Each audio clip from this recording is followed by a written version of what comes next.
Halo Kak, Assalamualaikum. Kembali lagi dengan saya, Tukang Partus. Di video kali ini saya akan membahas tentang resum part 5 ya, di mana resum ini adalah beberapa bahan yang katanya itu kisi-kisinya itu keluar sesuai dengan yang diberikan oleh Mempan RB. Oke, langsung kita simak aja apa saja yang kira-kira bisa dibahas di video kali ini. Nah, di sini resum dari beberapa ini sudah saya kumpulkan ya Kak ya, di antaranya yaitu tentang kondom, kemudian kelemahan KB kombinasi, kemudian mengenai sinkritismus sama ansinkritismus. Ini masuk di mekanisme persalinan ya. Setelah itu mengukur TBJ, kemudian posisi derajat kepala saat melakukan external rotation atau putar paksi luar, kemudian hambatan dilakukan informed choice, sama cara efektif pemberian ASI pada bibir sumbing. Oke, di sini kan selain materi yang bisa saya sampaikan, di sini coba saya meraba-raba untuk soalnya ya Kak ya. Semoga bisa masuk atau mungkin pas dengan apa yang diujikan. Oke. Oke, kita mulai dengan soal yang pertama ya. Bidan datang ke rumah seorang perempuan berusia 27 tahun, telah melahirkan anak kelima 2 bulan yang lalu dengan keluhan ingin menghentikan kehamilannya. Kemudian sedang menyusui dan ingin memakai KB. Hasil pemeriksaan terhadap varises berat pada tungkai, kemudian tensinya 150/100, dan pernah terkena penyakit stroke. Apa yang digunakan untuk klien tersebut dengan metode kontrasepsi maksimal? A. AKDR, B. Implan, C. Pil kombinasi, D. Mini pil, atau E. Suntik kombinasi. Nah, kira-kira apa jawabannya ya Kak? Ibunya di sini mengalami varises, kemudian tensinya juga tinggi 150/100, kemudian ibunya melahirkan anak yang kelima dan ingin menghentikan kehamilannya. Ya. Oke, di sini mungkin Kakak sudah tahu ya, jawabannya itu adalah AKDR ya. Oke. Alat kontrasepsi dalam rahim. Seorang wanita pospartum melahirkan anak pertamanya 1 bulan yang lalu. Ibu tidak memberi ASI, kemudian belum menstruasi, TTV dalam batas normal, ELISA tesnya itu positif, dan mengkonsumsi obat antivirus secara rutin. Apakah alat kontrasepsi yang akan bidan tawarkan kepada klien tersebut? A. Pil progestin, B. IUD, C. Implan, D. Suntik progestin, atau E. Suntik kombinasi. Nah, di sini kata kuncinya itu ibunya tidak memberi ASI, kemudian belum menstruasi, ternyata ELISA tesnya itu positif dan ibunya itu mengkonsumsi obat antivirus. Kemarin sudah saya jelaskan kayaknya ya, ada dibahas di FR sebelumnya mengenai ini. Ini ELISA tes, banyak yang tanya, apa sih ELISA tes? ELISA tes itu adalah tes untuk pemeriksaan HIV. Jadi, ibu dengan HIV yang positif dan mengkonsumsi antivirus, kontrasepsi apa yang ditawarkan. Ya, berarti yang cocok sesuai dengan pembahasan saya kemarin itu adalah yang DMPA, di mana DMPA itu isinya tentang suntik progestin. Jadi jawabannya yang D ya Kak ya. Nah, berikut adalah pemberian KB suntik progesteron terhadap ibu yang sedang mengkonsumsi ARV dapat mengakibatkan A. Menghambat kerja kontrasepsi, B. Tidak mempengaruhi, C. Meningkatkan kerja kontrasepsi, D. Sedikit mempengaruhi kerja kontrasepsi, kemudian E. Mempengaruhi efektivitas. Nah, di soal sebelumnya kan diketahui yang ELISA tesnya itu kan positif. Dia cocoknya pakai suntik progestin atau DMPA.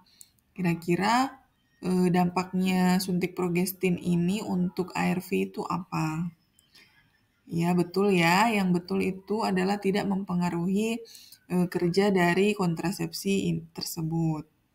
Karena biasa kan untuk kontrasepsi hormonal yang lain itu ARV itu bisa mempengaruhi kerjanya kontrasepsi hormonal yang lain. Mungkin seperti kombinasi atau yang lainnya. Jadi jawabannya adalah B. Seorang perempuan usia 23 tahun menikah 1 bulan yang lalu datang ke klinik bersalin dengan keluhan yang keluhan belum ingin memiliki anak.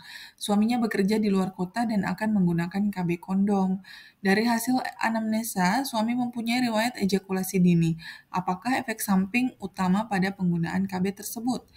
A. Ekspulsi, B. Keputihan, C. Reaksi alergi, D. Infeksi saluran uretra, atau E. Timbul cairan vagina yang berbau.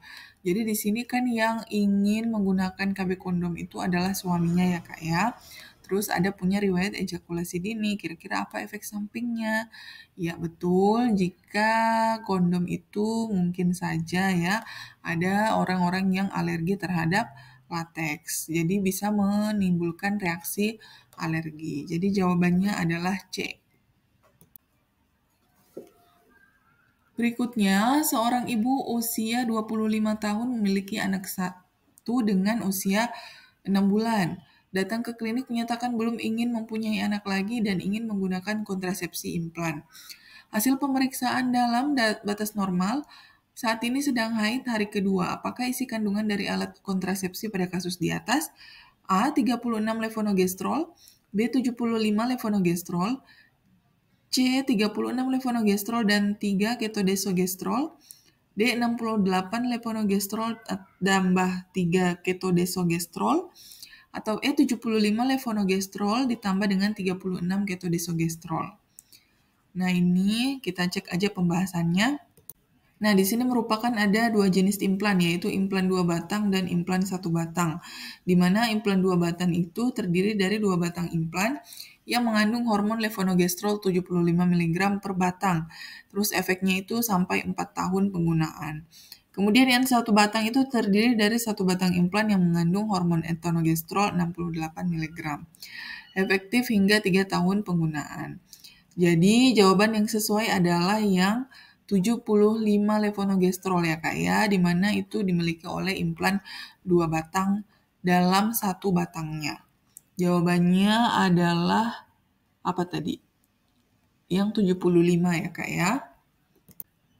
Seorang ibu usia 27 tahun melahirkan anak kedua berusia 22 bulan, masih menyusui dan belum mendapatkan haid. Datang ke bidan dengan maksud ingin ber-KB yang tidak mengganggu kelancaran ASI. Hasil pemeriksaan TTV normal, apakah konseling jenis kontrasepsi yang tepat diberikan bidan pada kasus tersebut? A. Mini pil, B. Implan, C. Suntikan, D. Pil kombinasi, atau E. Mal sampai bayi berusia 6 bulan. Di sini dia belum mendapatkan haid, kemudian anak keduanya berusia 2 bulan dan masih menyusui. Kira-kira KB apa ya Kak ya? Kalau untuk mini pil sendiri, dia itu ibunya biasa sudah haid. Kemudian implan itu takutnya mempengaruhi ASI, suntikan juga, pil juga. Berarti yang cocok adalah yang E ya, yaitu mal sampai bayi berusia 6 bulan. Nah, ini merupakan apa ini? Cara kerja keuntungan. Nah, ini sangat dianjurkan ibu untuk menyusui karena tidak mengganggu produksi ASI. Oke. Ini merupakan salah nih. Di bawah ini yang merupakan kelemahan dari kontrasepsi suntik kombinasi adalah A. Tidak perlu pemakaian setiap hari, B. Dapat dihentikan kapan saja, C. Tidak mempengaruhi pada hubungan suami istri, D. Baik untuk menjarangkan kehamilan, E. Memungkinkan keterlambatan pemulihan kesuburan setelah penghentian kehamilan. Oke, jadi jawaban yang tepat di sini adalah apa ya Kak ya? Untuk kelemahan kontrasepsi suntik, tidak perlu pemakaian setiap hari, dapat dihentikan. Ini merupakan keuntungan. Kemudian tidak perlu juga keuntungan, tidak berpengaruh memang juga keuntungan. Baik untuk menjarangkan kehamilan, oke bisa. Kemudian, nah ini kemungkinan keterlambatan pemulihan kesuburan. Karena biasa untuk yang kombinasi sendiri itu kesuburannya itu lambat atau terlambat datang ya Kak ya. Jadi jawaban yang tepat adalah E. Berikut adalah hambatan informed choice adalah A. Tingkat pemahaman pasien atau keluarga pasien yang berbeda-beda. B. Pasien dan keluarga tidak menerima apa yang sudah dijelaskan bidan. C. Pasien yang selalu datang tidak bersama suami. Atau D, pasien dan keluarga bingung karena dihadapkan pada pilihan-pilihan. Oke, kira-kira apa hambatan dari pemberian informed choice? Di mana informed choice sendiri itu adalah bidan memberikan atau menjelaskan informasi mungkin terkait tindakan yang akan dilakukan, manfaat dan efek samping. Apa kira-kira hambatannya? Kalau misalnya ini pasien dan keluarga tidak menerima apa yang sudah dijelaskan. Atas dasar apa dia nggak terima? Toh kita sudah menjelaskan kepada pasiennya mengenai informasi tindakan. Ya, kemudian pasien selalu datang tidak bersama suami. Oke, mungkin dia nggak datang sama suami, tapi datang sama keluarganya. Jadi kita bisa menjelaskan pada keluarganya disuruh telepon suaminya, atau enggak kita langsung telepon yang menjelaskan sama suaminya, seperti itu. Kemudian pasien dan keluarga bingung karena dihadapkan pada pilihan-pilihan. Bisa saja. Cuman biasa kan terkadang mungkin pasiennya mau SC, terus apa namanya, si pasien pengennya normal gitu, pasiennya bingung. Tapi kan kita sudah menjelaskan efek sampingnya seperti apa kalau misalnya mau normal gitu kan. Jadi harus dijelaskan secara baik-baik. Kemudian tingkat pemahaman pasien atau keluarga pasien yang berbeda-beda. Nah ini adalah hambatannya karena eh, entah pasiennya yang nggak paham atau keluarganya yang nggak paham atau malah suaminya yang nggak paham. Kadang kita udah jelaskan, ternyata misalnya pasien mau SC gitu kita udah jelaskan, Bu pasiennya mau di SC ya karena ini. Mereka nggak ngeh tiba-tiba pas di SC loh, saya mau diapain sus kayak gitu. Itu kan biasa pemahamannya beda-beda. Jadi jawabannya itu adalah A ya Kak ya. Nah, Nyonya A ini umur 27 tahun datang ke praktek mandiri bidan untuk memeriksa kandungannya.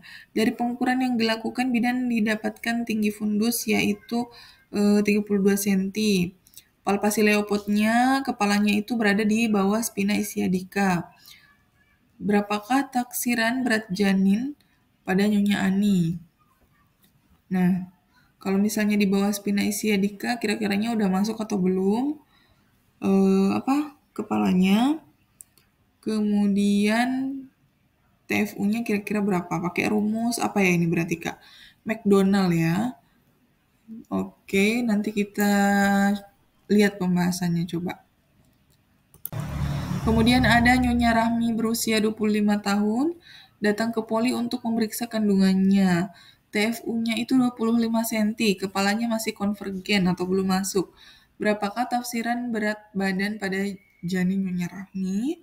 Oke, nanti coba kita bahas ya Kak ya. Ya, ini untuk rumus menghitung TBJ-nya sesuai McDonald ya Kak ya. Yang pertama itu berat janin, tinggi fundus uteri kurang 12 kali 155 gram jika kepalanya belum masuk.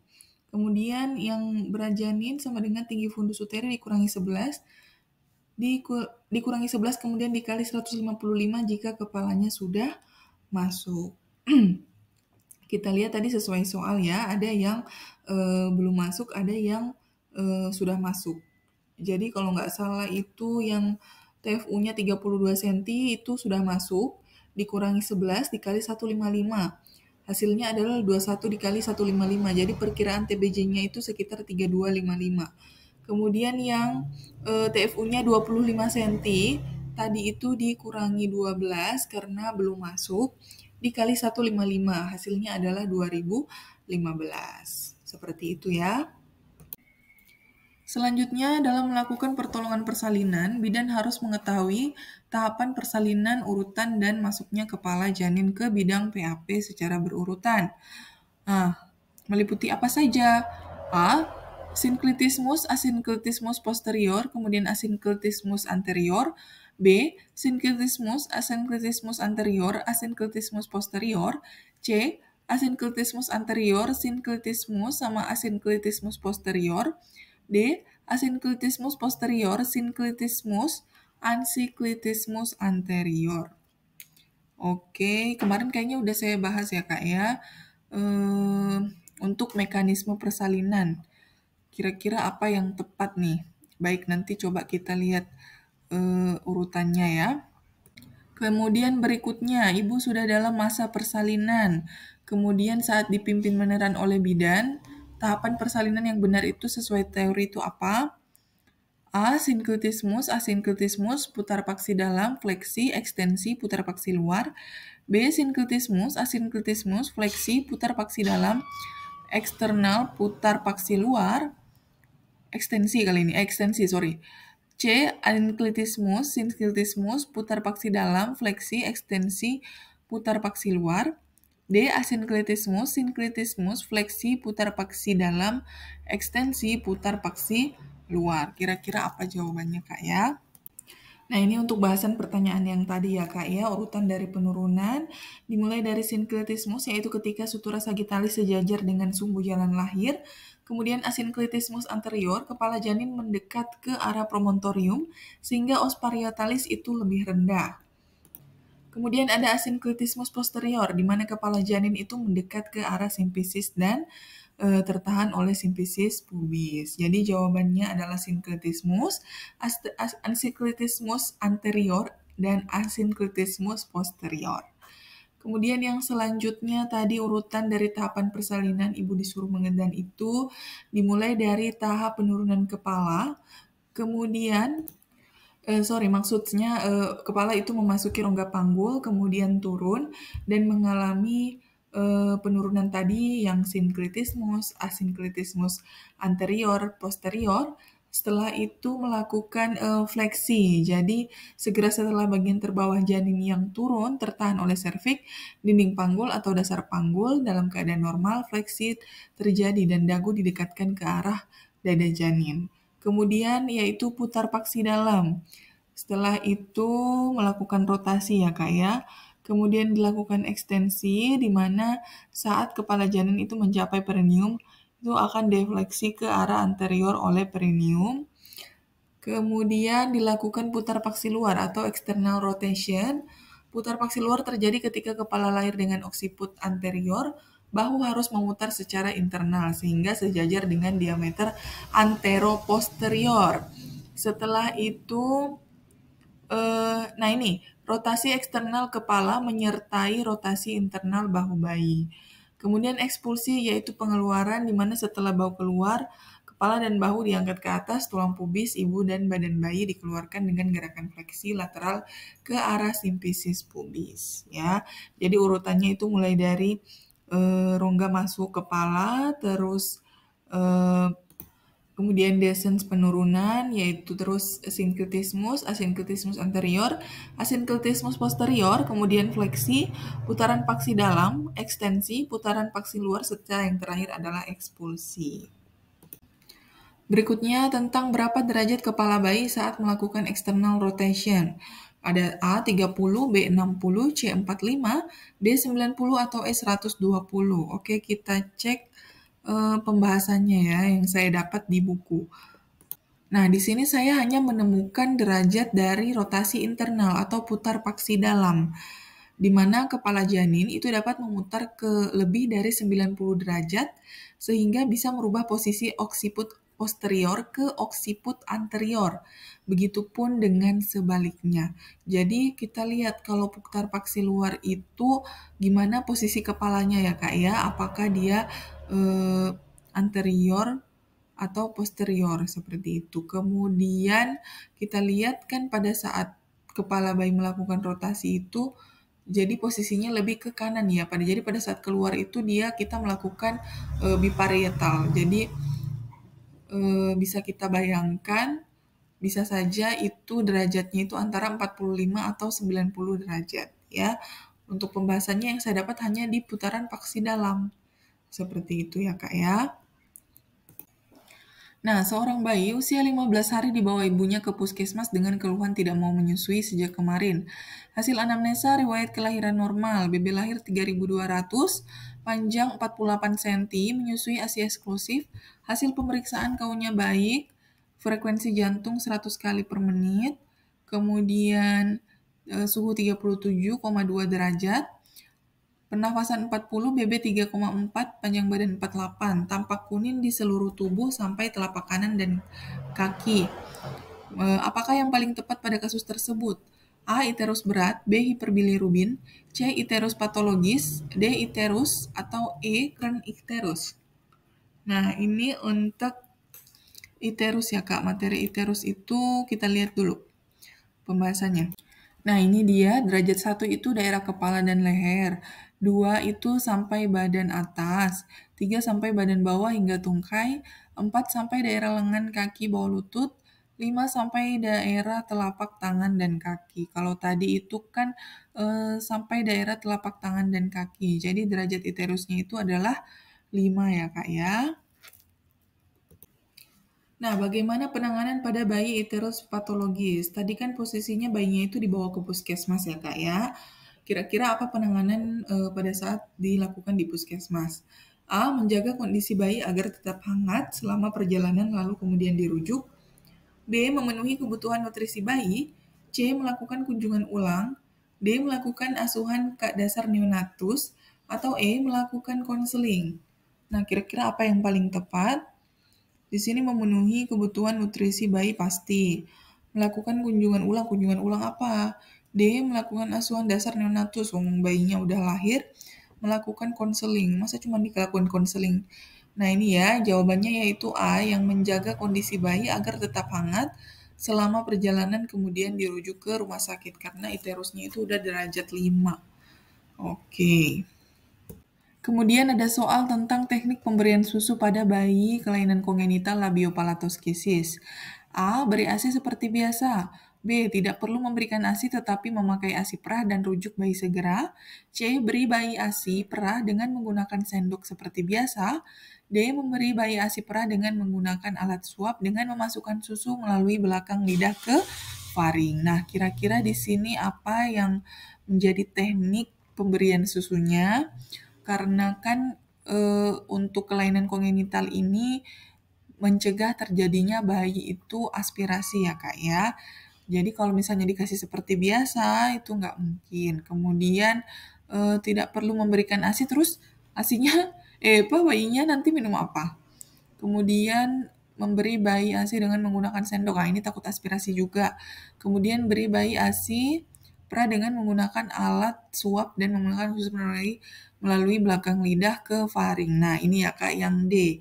Dia jadi mulainya dari belakang lidah dulu, kemudian ke arah faring untuk mencegah terjadinya aspirasi. Yang dipakai itu alat suap, entah sendok, entah pipet, seperti itu. Jadi jawabannya adalah D.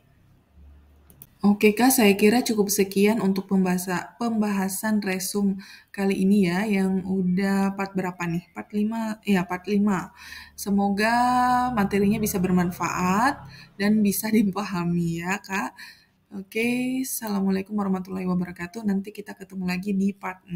Terima kasih.